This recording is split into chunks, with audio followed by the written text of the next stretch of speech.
Hey guys, welcome to my YouTube channel, yeah. I'll be steady, keeping pace. I'll be winning every race. So what? Talk your shit. Are you getting paid for this? I know that you can't resist music from the water bed. Welcome back, my subscriber. If you're not subscribed, go ahead and thank you. You don't want to miss out. You don't want to miss out, and you want to maybe like click the little bell so you get notified whenever I post. Don't miss out. Don't miss out. Don't miss out. So I'm consistent these days, y'all. Remember, like for 3 years I've been saying I'm in my consistent area, and I never was. This year, 2024, we're taking the bull by the horns, baby. You know what I'm saying? I hope you guys enjoyed this video. So there's actually no such thing as being that girl, because there really isn't. Let's get into it. I am opening my TikTok, opening my YouTube, opening up my social media, and where I'm seeing everywhere is how to be that girl, how to be that girl, how to glow up, how to what. Let's stop. There's no such thing as that girl. There's no such thing as that. We are creating a false ideology of what it is to be a woman, or what it is to be that girl, or what it is to be in your best feminine era, or this. It's just playing on general beauty standards, generally playing on what people see being what it is, when to be honest it's not like that. Your perception is what things are. So I wanted to like break this down, because I feel like there's a difference between creating a false narrative of something and actually giving out content that is helpful to someone, instead of guilt tripping people into feeling as if that they're not already that girl, they're not already who they're supposed to be, or acting how they're supposed to be doing, and how like I said, supposed to be. This is a guideline created by other women, do you understand, who low-key, I don't know if I can say in the sense of, this is a way of low-key hating on other women's experiences and the way that they live their lives. And I feel like we just need to kind of like take a step back and think about this. I used to watch these videos and be like, okay, these girls waking up at 4 a.m, they're going to the gym, they're going on a run, they have these cute little sets on, they have their little water bottle, they're able to pay for a gym membership, they're able to travel to that place, to the gym, you understand? This comes with a lot of pressure. I think that putting extra pressure on yourself. You don't have a cute gym set, you also can't be living like that girl. You don't have this, you can't be that girl if you don't have that, if you don't have this type of lifestyle and the way that you live. But I think we're supposed to look at it from a subjective point of view. Being that girl is being that girl to you. It's not about being that girl to other people that are telling you how to be that girl. There's nothing like that. There's nothing like that. We all have our own unique individual experiences, and I think that it's important to take away this narrative of, if you are not doing this, then you're not that girl, like you're not living in your best feminine era. Everyone's different. As women, we're all different as well. We can say it in a way of educating people to know how to live a healthier life, or how to be, you know, more consistent. You don't have to have your lashes and your nails done and wearing the best, you know, most expensive clothing, or, you know, having a clean girl aesthetic and doing this and that. Not everyone can afford to live like that. Not everybody can do that. So pushing a narrative is also putting pressure on general society now as women to like act and look and be a certain specific way, and that is what is attractive to other men and to other women. If you're not like that, then, you know what I'm saying, this narrative needs to be stopped. Can we stop it? Can we stop it, please, guys? I think that let's say, for example, if I'm to give somebody advice on how to be having a happier life, they can try something and see if it works for them. The narrative here is about trying things out and seeing how that can change your life. If this is beneficial to you, if this makes you happy. Waking up at 5 a.m. is not what everybody wants to do. But it doesn't mean that just because you don't wake up at 5 a.m. you're not that girl. Doesn't mean that because you don't have a cute little gym set, you're not that girl. Doesn't mean that, you know, you don't have this, you're not that girl. You're still that girl. Remember that, please. I saw a video on TikTok yesterday. There was this young lady. She's like, please be honest with me. Do I still have a chance of having a glow up? And she's like, I know that I'm not beautiful. I know that I have, you know, these are the features that I have. And she said something like she has a bigger nose or a wider jaw. And she's tried all the things. She's tried everything. She tried to be, you know, looking into a certain aesthetic. And that is the problem, is that we're trying to fit a specific aesthetic. Aesthetic is not real life. An aesthetic is a creation. An aesthetic is a creation by another human being. You understand? Who has pushed a narrative. So what we need to start looking out of that. You know, this is one of the reasons why I like locked my hair, because I used to feel so much pressure with like my hair. Like people used to mention it and make me, I used to get so bullied for my hair. It was very short and I used to straighten it every single day. I remember I used to wake up at like 4 a.m. every single day, and I used to like sit and like curl my hair. Guys, this is just for high school. I used to feel like I have to do this every single day, otherwise people are gonna be like, oh, look at your kink. Like my hair was very thick, very kinky, and it wasn't really like the aesthetic of the UK. You understand? Like if you had your hair like that, then like, you know what I'm saying. And I feel like I felt so much pressure back then. I used to do all these crazy hairstyles. I literally would glue weave tracks in my hair, and I'll be having like 2 different textures, and guys, I don't even want to talk about it, but I put so much pressure on myself. And then when I shaved my head, I was like, oh my god, I feel so liberated, and I felt so good, and I felt like this was like the biggest shift for me, letting go of my hair. I remember after I went through my hair fiasco, I permed it at some point in time. I wanted it to be nice and curly, you know, like curly, not like kinky. I want it to be curly, like, you know, my friends have nice curly hair or like nice straight hair, and their hairs get done nicely, and I wasn't really in a position whereby I would always get my hair done in braids or anything like that. Being able to always have the nicest things, I used to feel so pressure, like watching my friends and watching the things that they got and stuff like that, but we were living different lives, you know. It used to really affect me. It used to affect my confidence so much, you know. I noticed that the guys were not really interested in me, they were interested in my friends, and that type of thing really got me like hooked on this idea of, I never went to school without eyeliner, never went out without eyeliner for I think a good like 5 years. I never went anywhere without makeup on my face. Like I could not. I had to make sure my hair was looking all right. And for a long period of time, I remember when I started college, I used to wear I used to wrap my hair all the time. Like all the time I would wrap my hair, because like I just felt like this is safe, this is a safer option. Let me just do a little wrapping situation, like instead of showing my actual hair, because I just felt so self-conscious about it.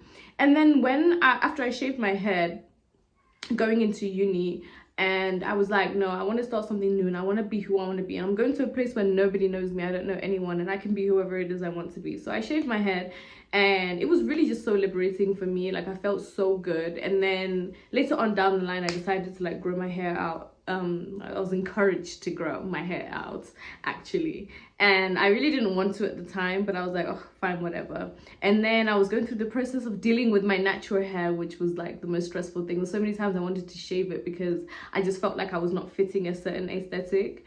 And then I was like now stressed. I was like, I need to live this wig life. Yo, the wig period. Like I feel like everyone is just like, no, the way to look beautiful, you must be wearing a wig. Natural hair is not the way. And I feel like this is like such a false narrative that we portrayed on ourselves as Black people as well. Like we're not very proud of our hair, our natural hair, in its natural difficult state, because yes, it is difficult. Even as my hairs and locks, it's so stressful sometimes. I'm just like, oh, my locks are not looking how I want them to look, or they're just dry or whatever. But I don't really care so much, honestly. Like ever since I locked my hair, I've never felt so beautiful. Like I feel my most beautiful with my locks in now. I feel like I love watching them grow.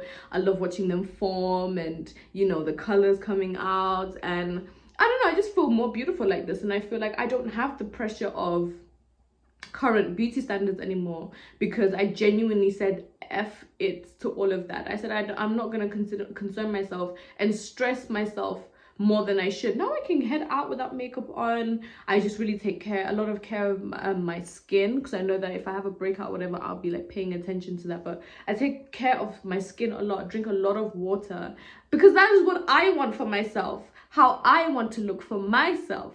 The reason why I work out and do Pilates in my little room. I just get my little yoga mat and I do my little stretches, my yoga and whatever. The reason I do that is because I genuinely feel so good after working out. I've always kind of been like a bit of a workout freak, but I used to take it really seriously back in the day. I used to count my calories, and it used to be like such a stressful thing for me.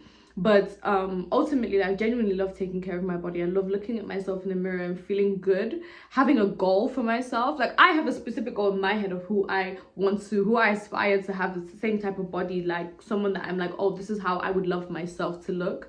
But I don't bank too much on that. I just let my body do whatever my body can do. And sometimes I have days when I'm feeling bloated. Sometimes the abs are not there. Sometimes, you know, I feel like my arm is looking a bit thick today.